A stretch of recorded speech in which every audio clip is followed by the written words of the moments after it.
So President Trump's election win surprised much of the country. And tonight, there's a new CNN special hosted by Fareed Zakaria that explores why Trump won. Let's take a look. The happiest people tend to be the people that are making a nice income, that really enjoy their life and their family life, and not the people of tremendous wealth that are constantly driven to achieve more and more success. You're expected to be a certain kind of a person, and maybe you're not necessarily cut out to be that kind of a person. How did that Donald Trump become this Donald Trump? I'd like to punch him in the face, I'll tell you. Joining us now is Fareed Zakaria, host of CNN's Fareed Zakaria GPS. Fareed, great to see you. Answer your own question. How did that sort of, what we see there looks like a more gentle, sort of romantic Donald Trump talking about how love should prevail over ambition and work, become the candidate Trump we saw there? I think what you see in that part of the documentary is the sort of reinvention of Donald Trump. You begin to realize that the person he is now is a carefully honed persona that he created through trial and error, taking advantage of opportunities. And I think there are a few key moments in his life. The first is he began to realize the power of celebrity and the value of celebrity. And The Apprentice, for a while, not as much long as he says, was the #1 show, 28 million people watching it. I think that made him realize, my God, this is powerful stuff. That's when he really gets out of the real estate business and goes into the branding business. But then he also starts feeling the currents of America in very much an intuitive way. I don't think he had any articulated sense. And he began to feel a few things. The anger against politicians. Remember, he runs on the Reform Party. He tries to run on the Reform Party ticket for a while. And then he begins to see the toxic energy on the far right. Remember, his first political moves are birtherism. Absolutely. And he knew that the election of a black president had stirred a kind of ugly racial animus among some people, probably a small subset, but he knew a way to get directly to them. So all of it combined, and it was the man met his moment. The point at which Donald Trump is elected is literally the low point in trust for politicians in Washington. It's a 50-year low. And that's when Donald Trump, so he got his timing right, which all great performers need. About the man right there, and we saw that Crippler lover, not a fighter moment. But then there's the moment. Talk to me about the moment, Fareed, the sort of socioeconomic hunger that existed, or to an extent still exists in the United States. I think the part of it that I was most impressed by in doing the research for this is we know about the economics, we know about the hollowed out factories and the coal mines, and what I was struck by was the other two factors. So that's, if you will, capitalism. The other factor is culture, a real sense of cultural alienation that older, white, non-college educated Americans have, the sense that their country is changing because of immigrants, because maybe blacks are rising up to a kind of central place in society, because of gays being accorded equal rights, because of, frankly, a lot of working women. Everybody is sort of muscling in on a territory that, if you think about it, the white working man had. But the final one is class, social class. We don't talk about it a lot, but the election of Donald Trump is really a kind of class rebellion against people like us, educated professionals who live in cities, who have, cosmopolitan views about a lot of things. And I think there's a whole part of America that is sick and tired of being told what to do by this, overeducated professional elite that Hillary Clinton in many ways perfectly represented. And that's why they're sticking with him. Yes, and that's why when Democrats think, oh, how long can this go on? Surely the chaos will mean that he would never be reelected. Those factors that you're talking about that got him elected haven't changed. They still exist in the foreseeable future to 2020. I think that if you think about one of those Trump voters, imagine what it would mean for them to say, you know what, I was wrong about Donald Trump and the New York Times was right. They're not going to do that. They're going to, there's a lot of stickiness to his support. So what shakes that then? If anything, Fareed, does it have to be a different view of what America has become to them, or a sense that President Donald Trump has failed to deliver on the things that they were expecting him to deliver on? It's a great question. The research shows that people don't vote so much on policy issues. I mean, there are studies that show at the end of an election, you ask people what party stood for what policies, and about more than a third get it wrong. They think the Democrats are for repealing the ACA and the Republicans are in favor. You know, what they vote for is, does this guy get me? Does this person know me? You know, is he the kind of person? We have David Brooks on the program saying, what they ask themselves is this party full of people who look like me, who are like the people I hung out with in high school? And that's almost like a tribal team loyalty. So I don't think that, I don't have a good answer for what will shake it. I think what could change it is if you found a Democrat. Not the Democrats are all sitting there worrying about what exact economic policy they should have and should they be more, you know, left-wing. I think the key is, can you connect? You know, Bill Clinton had very, kind of centrist policies, but he connected.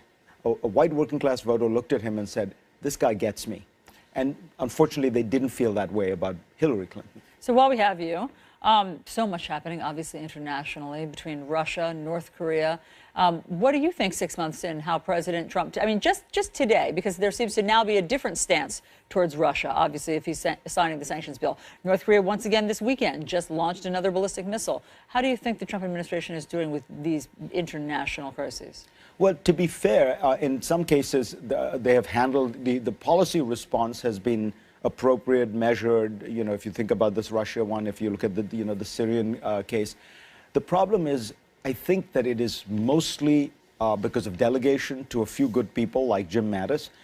There is no strategy at all. The White House is essentially in chaos or paralyzed. In Russia, they've completely boxed themselves in. They can't follow any policy other than a hardline policy, because if they try to do anything cooperative, people are going to wonder why is Trump being so nice to Russia, and he has only himself to blame for that. But my point is, in many of these areas, because they did not have a strategy, because the president still does not know the details. So on North Korea, you know, the idea that gratuitously insulting China by tweeting against it is going to get you anywhere is highly, highly unlikely.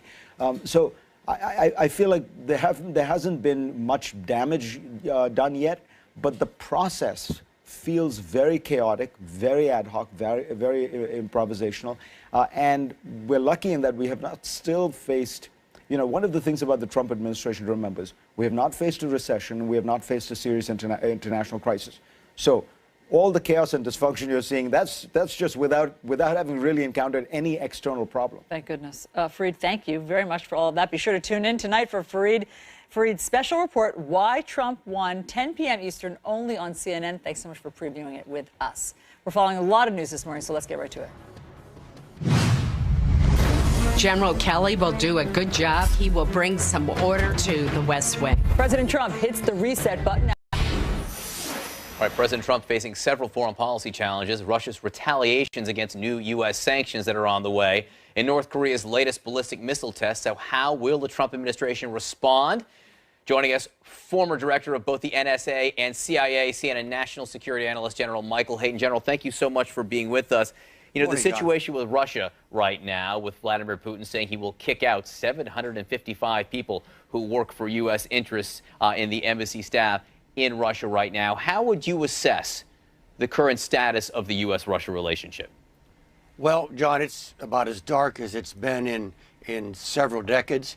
I actually heard someone describe the Russian view of the American administration right now as the president being Gulliver, tied down by all the Lilliputians in Washington, like me, the anti-Russian Lilliputian. So it appears as if President Putin, at least for the time being, has cut his losses in terms of a hope of a dramatic change in the Russian-American relationship. Although he didn't cut it completely, John, I think it was quite interesting that he took this step after Congress had passed the additional sanctions, but before the president signed them. So in other words, he's cutting out President Trump from this current action, a little glimmer, room to maneuver for him in the future. So what does that mean? It means that he's not, you think he's not holding President Trump responsible? Well, I think he's seeing that President Trump is unable to change the direction, the overall direction of American-Russian relations. And so as a matter of style, of keeping options open, the timing, doing it now, not waiting until the president has signed the sanctions, gives him a bit of an opening to play a card perhaps sometime in the future, Allison. But I think we're in this pretty dark state for a very long time. It's pretty interesting. That's a pretty interesting a note right there that you think he's trying to give the president some space there. The vice president, right now, he's in the Baltics. And Vice President Mike Pence actually made the claim, and we'll play this for you, that it's the president's tough talk, as he's characterizing it, that caused Congress to issue these sanctions. Let's listen to the vice president. I think the president's confirmed repeatedly that we believe Russia did meddle in U.S. elections. I think he's also said that it could have been other actors as well, but he's confirmed his belief and our intelligence that Russia was involved in meddling in U.S. elections, and it's part of what inspired the bipartisan action in the Congress to codify the sanctions that our administration has been implementing against Russia, and we'll continue to advance that. Now, General, it may very well be that the vice president's right, that the president did inspire Congress to pass these sanctions, but I'm not sure that the inspiration is quite how he portrays it. It seems as if Congress is saying, we're taking this out of your hands.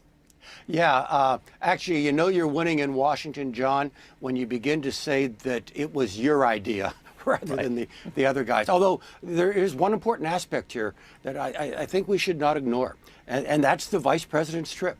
He's going to Estonia, Georgia, and Montenegro.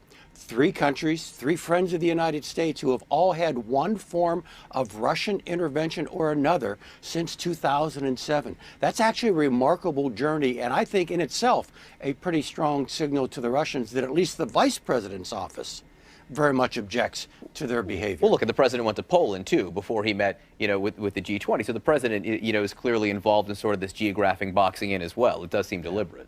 General, let's talk about North Korea.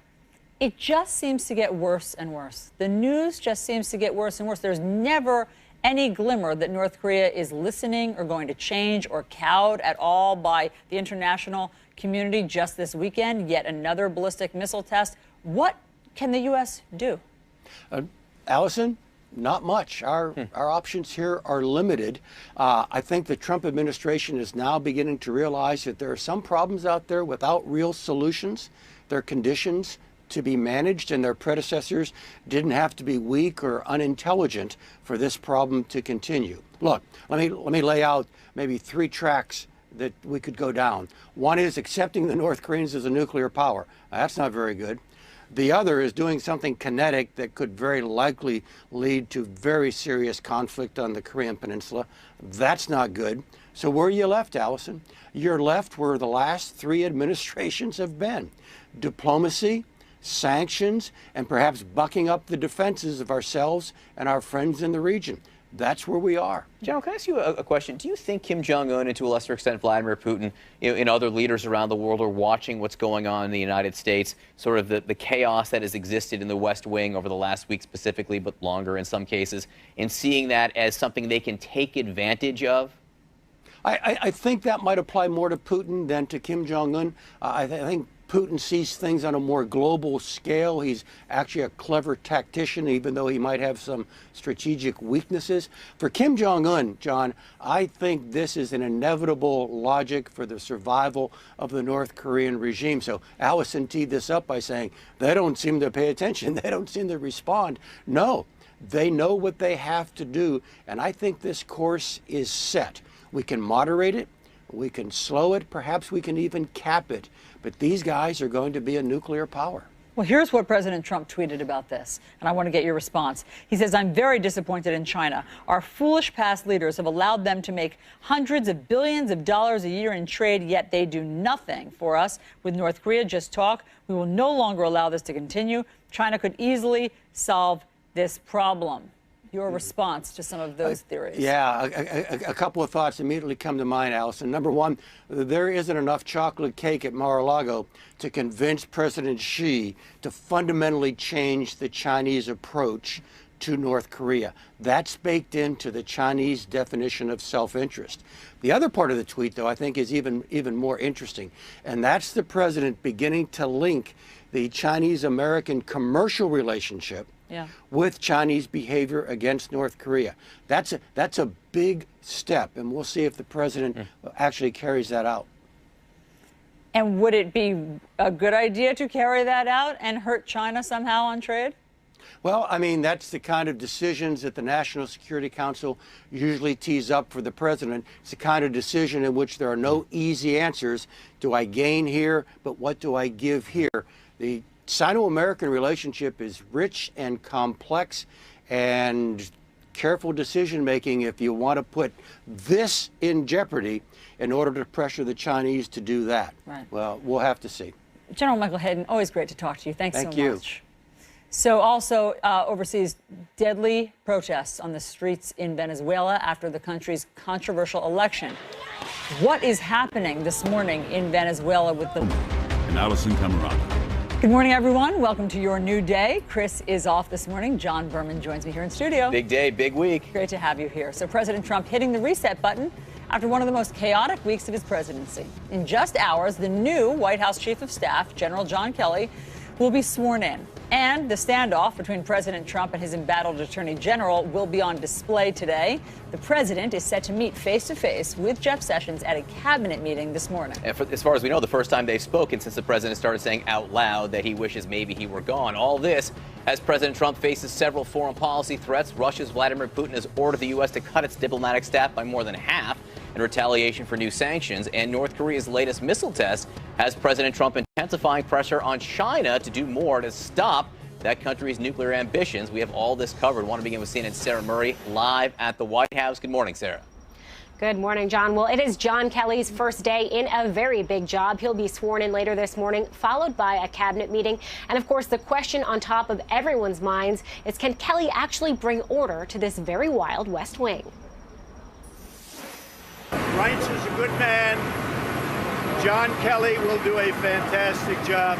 President Trump turning to retired four-star General John Kelly for help rebooting a stalled White House agenda and reining in a chaotic West Wing. That's after Reince Priebus became the latest in a string of high-profile Trump officials to be pushed out in the first 6 months. And I think the president wants to go a different direction, wants a little bit more discipline, a little more structure in there. It remains unclear how Kelly's appointment will impact the chain of command at the White House, and if the former Homeland Security chief will exert any influence over the president's own behavior, including his use of Twitter. You have to let Trump be Trump. Anybody who thinks they're going to change Donald Trump doesn't know Donald Trump. The president remains at odds with many in his party over his repeated public attacks on Attorney General Jeff Sessions. Well, it's kind of hurtful, but the president of the United States is a strong leader. The two men are expected to come face-to-face today at the president's cabinet meeting.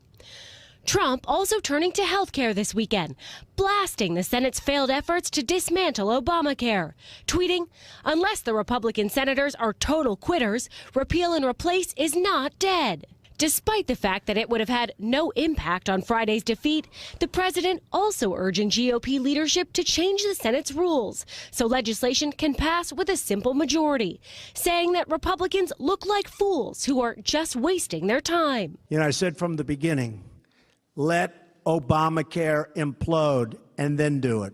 Trump also threatening to end subsidy payments to insurance companies and even eliminate some health benefits for members of Congress if the bill is not passed. What he's saying is, look, if Obamacare is hurting people, and it is, then why shouldn't it hurt insurance companies and, more importantly, perhaps for this discussion, members of Congress? Senator Susan Collins, one of 3 Republican senators who voted against repeal, says Trump's threats wouldn't change her vote. We need to go back to committee, to the Help Committee and the Finance Committee, identify the problems, carefully evaluate possible solutions through hearings, and then produce a series of bills to correct these problems. Now, in addition to the domestic agenda and organizational issues, John Kelly is also going to be coming into this White House confronting a number of foreign policy challenges, including these escalating threats from North Korea, but also the U.S. relationship with Russia. We are still waiting to hear when President Trump will be signing this sanctions bill against Russia. Back to you guys. Okay, Sarah, thank you very much for all of that. Let's bring in our political panel to discuss it. We have White House correspondent for Bloomberg News, Margaret Talev, and CNN political analysts John Avlon and Alex Burns. Great to see all of you. Happy Monday.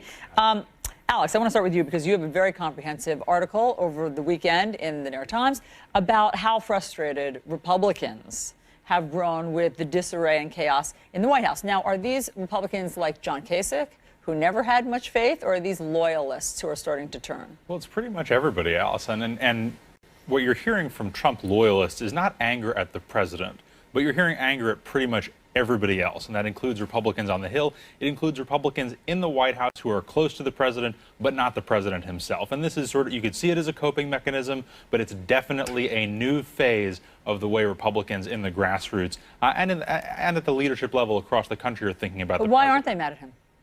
Well, they see him as a newcomer to Washington who's received a lot of bad advice and has been mistreated by Republicans on the Hill. Whether they are right about that or not, I do think that if you sort of play out the next couple steps of this, if you listen to what the president has been saying about Congress over the weekend, you can see that we're potentially headed for a pretty big collision between the forces behind the president and the more conventional leaders on Capitol Hill who want to continue to do things their way. And Margaret, John Kelly, General Kelly, he's the guy who's going to fix everything starting today at 9:30 when he gets sworn in before this cabinet meeting, right? No pressure. Right, John, right. No pressure, but by noon, everything should be completely in order. You know, I mean, there are a couple of questions, and one is how much has he already negotiated, or how much will he be able to lock down with the president in terms of who reports directly to him, what ability he has to be a gatekeeper in and out of the Oval Office, both physically and kind of, you know, in general. But also, does the president want more of a peer with whom to bounce off strategic ideas? Should I do this? Should I do that? We've heard folks like Corey Lewandowski say, the president's the president, there's no changing him. But if part of this move with John Kelly is to say, I recognize that I need to do things differently, that is maybe the main thing that has the potential to be a game changer. Look, I mean, all sort of, you know, ridiculous rhetoric about the White House acting like a well-oiled machine in the past aside, everyone recognizes there is a problem. This is not remotely normal, not only because of historic low approval ratings, but because of a daily churn of chaos that emanates from the Oval Office. So a new chief of staff may be a corrective that's needed. The president respects generals. John Kelly's got a good rapport with the president, apparently, as well as the other members of the cabinet who are former military. I also think, crucially, he served under Secretary Gates and Secretary Panetta, two really of the wise men of Washington who have a reputation for thinking and governing beyond partisanship, and that may be what this administration needs. Now, the idea of that someone's going to change Trump ain't going to happen, people. Look, Trump's going to be Trump, but maybe his instincts can be channeled more constructively. Maybe. But, you know, we don't know. Look, we don't know if the communications director, Anthony Scaramucci, we don't know if he'll report to the chief of staff or the president. You know, Scaramucci reported to the president before, not Rice Priebus. What about Jared Kushner? Right. Does Jared Kushner report to the president? What about Steve Bannon, who was this co-equal to Reince Priebus the way it was set up before? These are sort of important questions, Alex. Well, and in some ways on an even more fundamental level, you know, when I was talking to Republicans in Washington over the weekend, their big question about John Kelly is, you know, we all like the idea, I mean, Americans like the idea of someone who's not a politician, somebody who has experience from the private sector or from the military being in charge of government. This is a White House that has a broken relationship with Congress. And a broken relationship with sort of just the traditional political mechanisms of Washington. Those are not mechanisms that John Kelly has spent his career operating. So if you're trying to figure out how to work with Capitol Hill, Reince Priebus was clearly not your guy to get that done. The president reached that conclusion a while ago. But is General Kelly the guy to do it? I don't know that there's anyone in or around the administration that sees him as sort of a cure-all for everything. No. Mark, yeah, go ahead quickly. One thing I think we need to push back upon is a framing of the problem in Washington as being outsiders versus establishment. I think it's perhaps better understood as competence versus incompetence. I think that's a more fair, less pejorative way of saying the challenges this administration is facing right now. Margaret, let's look at the week, just to remind people, because it's hard to get your mind around what last week looked like, but we have some helpful Monopoly pieces here on the screen that will guide us through. On Monday, there were some attacks against the Attorney General, Jeff Sessions, and the president made a political speech, or at least portions of it, in front of the Boy Scouts. Which the Boy Scouts later apologized for. There you go. Next, he said that he was more presidential than every president except for Abraham Lincoln. That was on Tuesday, but I think the more happened on Tuesday. Abraham Lincoln later apologized for that. On Wednesday, he seemed to surprise the Joint Chiefs by banning transgender soldiers from the military. On Thursday, well, that was the Scaramucci explosion day. That went public. And then on Friday, Obamacare, the repeal and replace failed and Reince Priebus resigned. I think there was actually more even that happened that week, but that's just a starter course for where we are. There really was. Two other things happened. One is that Jared Kushner came out publicly, put a public face after operating largely behind the scenes and said he didn't collude at all with the Russians. And the other is that, of course, the president had to come forward and signal, at least with a brief statement, that he was going to support, ultimately sign that sanctions legislation. So, look, this really is a reset week for the president. Last week was a fairly catastrophic week, and I think everyone inside the West Wing recognizes this not only as an opportunity, but as like a mandatory opportunity to kind of take back control of the process. I want you all to sit back and imagine the most uncomfortable Thanksgiving meal you've ever had. And then, Alex, is that what this cabinet meeting, because the president will hold a cabinet meeting today, is that what that will feel like? You have Jeff Sessions, the Attorney General, face-to-face, we believe, with the President of the United States for the first time since the president started his campaign of public humiliation against him. You know, what's that going to be like when the two men are sitting face-to-face? And do you think we'll see this, cabinet fluff session, literally going around the table, saying, dear leader, this is how much we like everything that you've done for us so far? John, I think like an uncomfortable holiday meal with family, I think people will probably say a lot of positive things that they don't mean.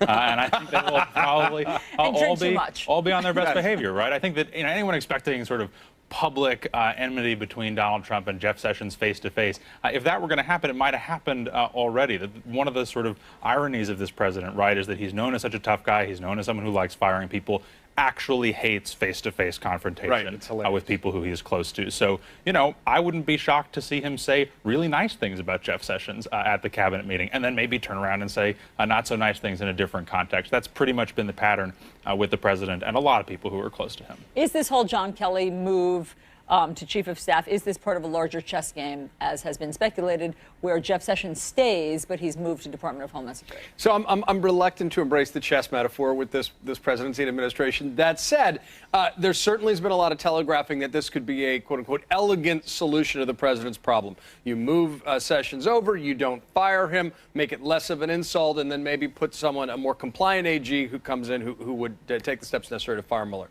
If that happens, it will not actually solve the problem because it's transparently what it is. It's an attempt to basically just achieve the president's ends with sort of minimal insult. And you're saying it won't work because Republicans are going to recognize it for what it is. Lindsey Graham's already called it out and said that looks wrong, it feels wrong because it is wrong. And the fundamental problem is the president doggedly seems to want to derail the Russia investigation. And if he sidelines Mueller, if he files Mueller one way or the other, that's going to kick off a constitutional crisis. Make no mistake about it. Hey, Margaret, let's talk about health care for one moment, because the president, Kellyanne Conway, suggested the president will decide this week whether or not he pulls subsidies to insurers, subsidies that actually help low-income Americans pay for health care. That is the next big decision we think the president has to make. Do you think he would go that far as to basically force Obamacare to implode on itself?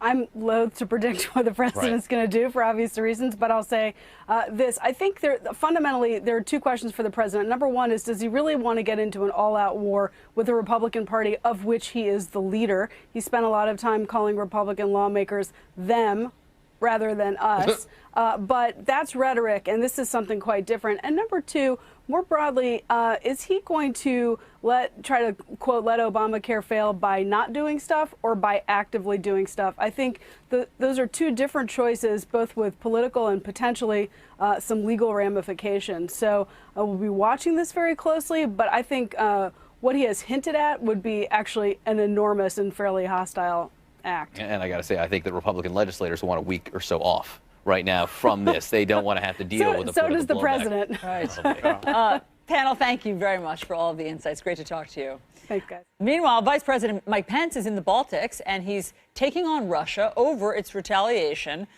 for the U.S. sanctions that President Trump is expected to sign. Russian President Vladimir Putin ordering the U.S. to cut its diplomatic staff by more than half. CNN's Claire Sebastian is live in Moscow with more. What are the latest developments, Claire?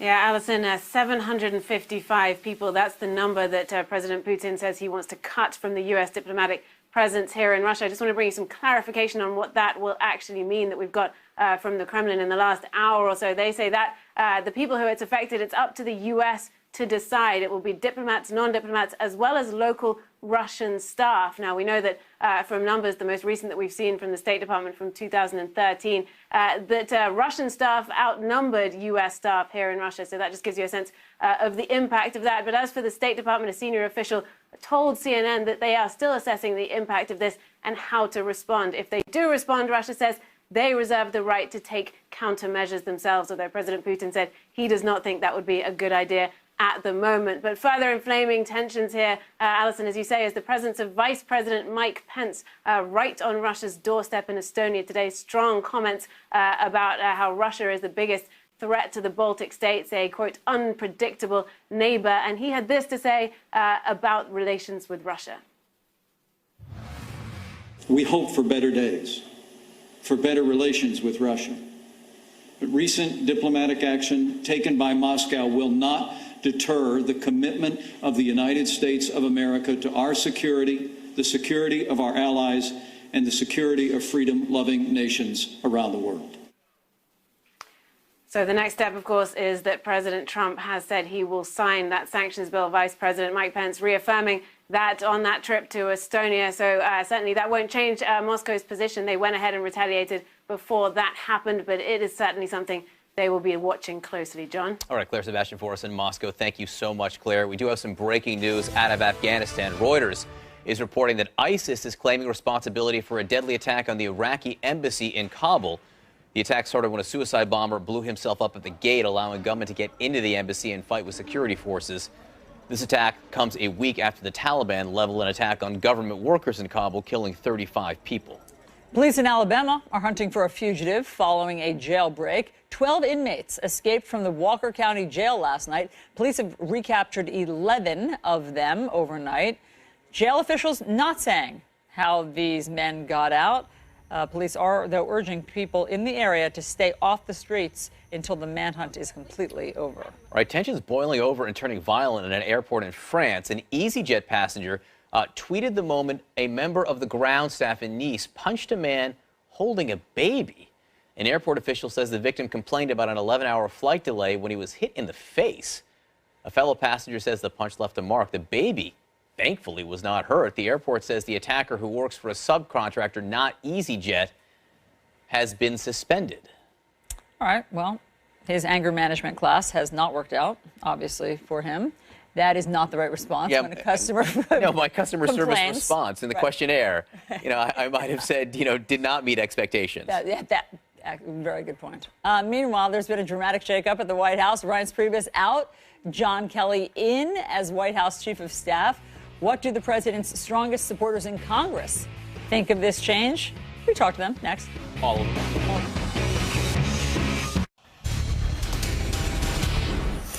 In just a few hours, General John Kelly will be sworn in as White House Chief of Staff, replacing Reince Priebus. Priebus is the 7th person to leave the Trump administration in just 6 months. Does his departure mark a new beginning? Joining us now is Republican Congressman Chris Collins of New York. Good morning, Congressman. Oh, good morning, Allison. Nice to see you. How are you? I'm well. So, what do you think will change with General John Kelly as Chief of Staff? Well, first of all, let me put a little different spin on what we heard earlier from Alex. This has been a great week for the president. I was at the Jamboree, 40,000 Boy Scouts shouting, "We love Trump, we love Trump." Banning transgenders, which is probably supported by the vast majority of Americans. Well, hold on, Congressman. Wait a second. Just 1 second here. He didn't tell the Pentagon. Okay? The Joint Chiefs were taken by surprise. How is that a great rollout of a new policy? President Trump is President Trump. He is the commander-in-chief. He can roll things out however he wants.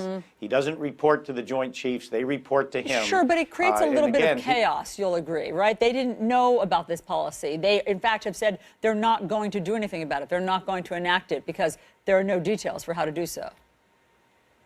Well, he's going to be rolling that out. But again, he's the President of the United States Commander-in-Chief. On Friday, we were in New York City talking about MS-13.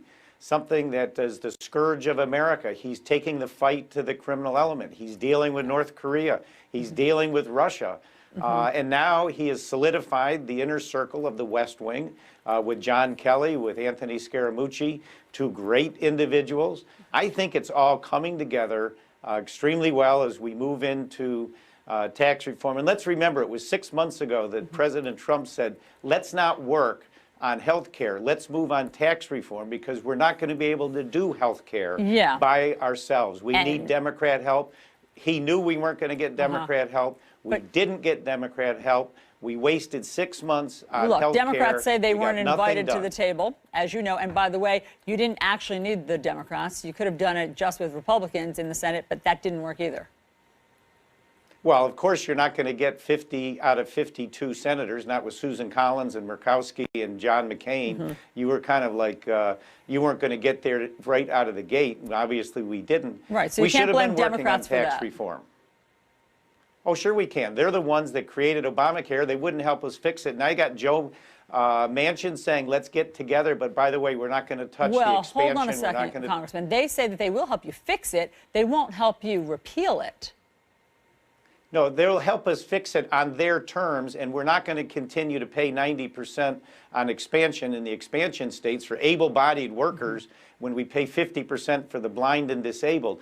They want to fix it on their terms. Well, sure, and you want to repeal it on your terms, but isn't this flawed. the point, is that there has to be some sort of negotiation between both parties? And Democrats say they were never invited to any closed-door meetings. They are going to wear it. You know, we said to America, and America agrees, Obamacare has failed. It's failing. It's imploding.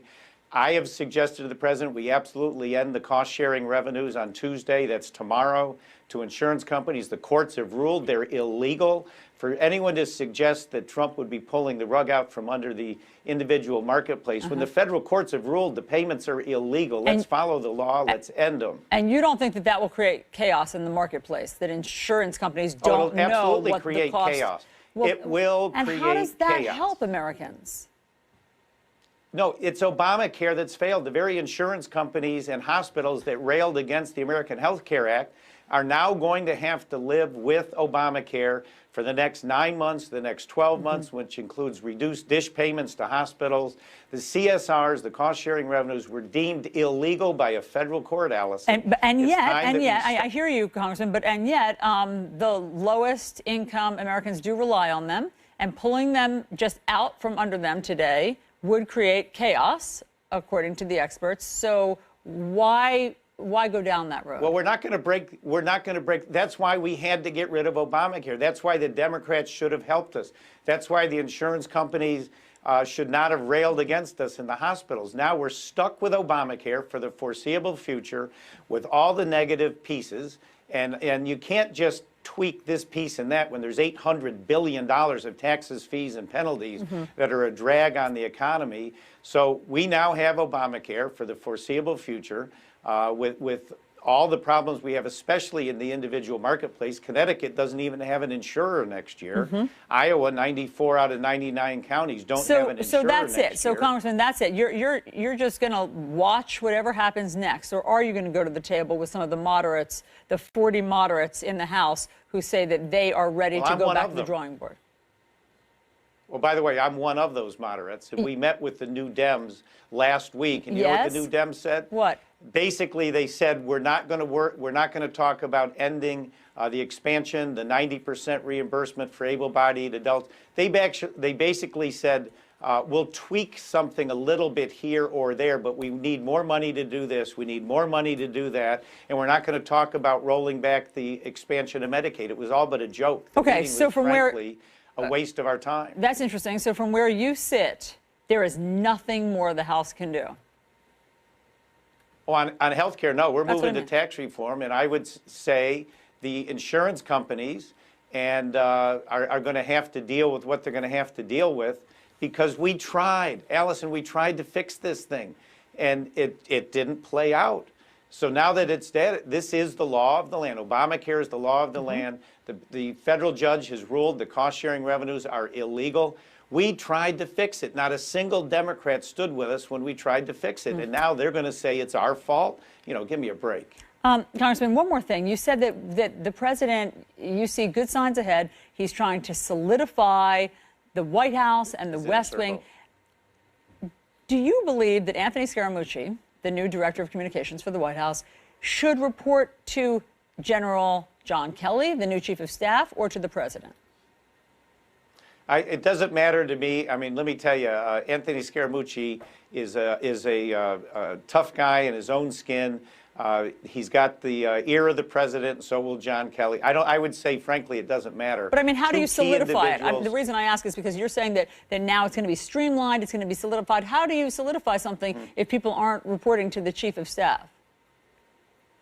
Well, Anthony Scaramucci is the communications director, the spokesperson. Who he reports to, doesn't matter. One thing about President Trump, he talks to who he needs to talk to, when he needs to talk to them, and quite frankly, an org chart, that doesn't mean anything to me, because when he needs to talk to someone, he's going to, and I have no doubts whatsoever that John Kelly and Anthony Scaramucci, along with his other advisors, are going to work very well together, and who cares what the org chart looks like. Very quickly, I know that this is the first face-to-face meeting with Jeff Sessions and the president today at this cabinet meeting. How do you think that's going to go? I think it's going to go just fine. Jeff Sessions, a good friend of President Trump, and he's taken some shots. He's a good friend of mine as well. He's a professional. I think the meeting, it will be a non-issue. It's going to be absolutely a non-issue. And you think he stays in his job for the foreseeable future? I hope so. I mean, he's a great attorney general. I certainly hope that Jeff Sessions remains in that job. If there's a change, everyone serves at the pleasure of the president. We all know that. But personally, a good friend of Jeff Sessions, I hope he stays. Congressman Chris Collins, thanks so much for being on New Day. Good to be with you, Allison. John. All is well. The meditation clearly working for Congressman Chris Collins of New York. All right, North Korea launching a new ballistic missile. What can the... Healthcare still very much on President Trump's mind. He tweeted about it a lot this weekend, threatening to cut subsidies to Congress and insurance companies, saying, quote, if a new health care bill is not approved quickly, bailouts for insurance companies and bailouts for members of Congress will end very soon. Joining us now is Republican Congresswoman Marsha Blackburn of Tennessee. Thanks for being here in studio. Sure. Good to be with you. Are you getting a bailout from the federal government? No, all members of Congress are on the Affordable Care Act. We're all on the D.C. Small Business Exchange.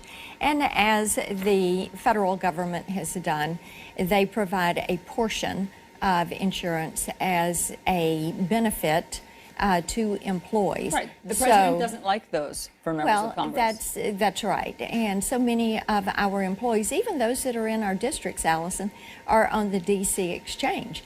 And one of the things we tell people all the time, we know firsthand the problems with health care. And we think that the Senate needs to get to work and send the House a bill so that we can get this fixed. And let's talk about that. But just one last thing, because the president seems fixated on this.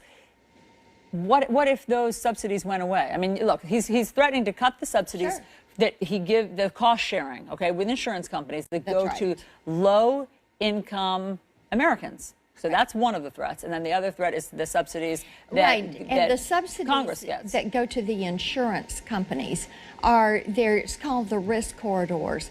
And this is one of the reasons that we have to fix this. I hear from people all the time about the cost of insurance. And when you look at the $9 million in the Affordable Care Act marketplace, only 1.6 million Americans buy this insurance product without a subsidy. Yeah, so I guess all the rest of those, and that is why the president keeps saying, you know, we need to look at those subsidies, but it's why we keep saying this has to be fixed. The insurance is too expensive to afford. Right. And when you're talking about only 1.6 million Americans buying a product without a subsidy, you see how expensive it is. Yeah, I hear you. But Plus, my question is, what if he takes it away? If he takes it away, then Congress will be forced to take an action and try to clean this up. I don't know what it would be, but there would be an action necessary to clean it up. You cannot afford this insurance. 19 million Americans opted themselves out of the system 6.5 million chose to pay the penalty, and then you had another 12 that went in there and said, look, I'm going to seek an exemption for this. Yeah. So you've already got that 19 million that opted out. But do you get the impression that President Trump is looking to speed the demise of the Affordable Care Act as he sees it by withdrawing those cost-sharing President subsidies? Trump, I believe, is looking to solve the problem. And the problem is we've got the Senate who cannot seem to, you know, they like to work in gangs. So they've been the gang of 7 and 8. Appreciate it very much. Let's get some reaction. Mike Rogers, first to you. What do you think?